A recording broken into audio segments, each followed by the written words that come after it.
loob. Maraming sahig katatapos sa amoy ano pa. Lagay ko ilaw. Oh, ayan. Customize to. Ang tawag dito, customize. Pina-exil ko ng konti. Tapos pinakilid ko ng konti. Oh, kaya hindi ano maliliit naman ng mga babae. Oh, diba? Dapat dito yan ito. Hanggang dito sa kanto. Tapos dito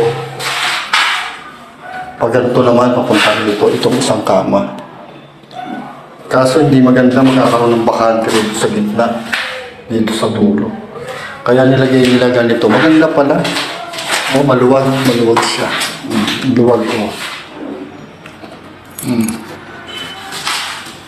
Kaya ganito na magiging ayos. Ayusin ko na lang itong saksakan na dalawa na yan. Ililiko ko yan dito. Para meron silang dalawa rito. Ito, meron na rito malayo. Abutin na lang nila. Oo. Tapos itong banyo. Ito yung tangke, hindi ko pa nakabit. Naka-ready na yan. Oo. Tapos itong banyo. Pinalitan ko ng malaking ano.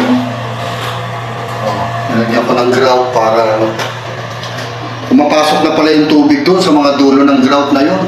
Papunta rito sa loob ng tiles na yan. Nung binuksan ko yan.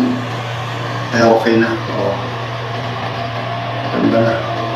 Bago yan, bago. So, ayun guys, dito is may konti na lang na inaayos si Papa. Dahil late upload na to, meron na pong umuupa.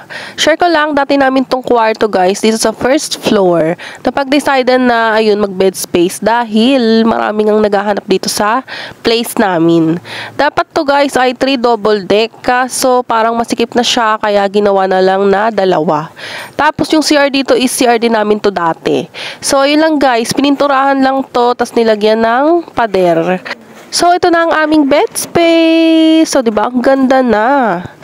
Ayan yung locker and 2 double deck.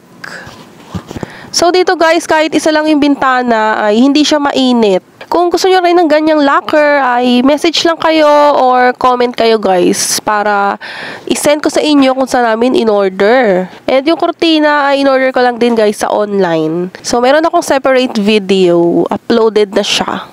And ayan, tangke and mini lababo.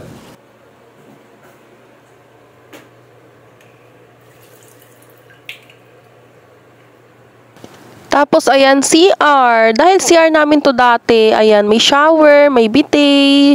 Tapos, yung salamin, hindi yan ganyan dati. Nilagay lang yan ni Papa kasi yung bilog na salamin is kinuha namin and nilagay dun sa CR namin ngayon.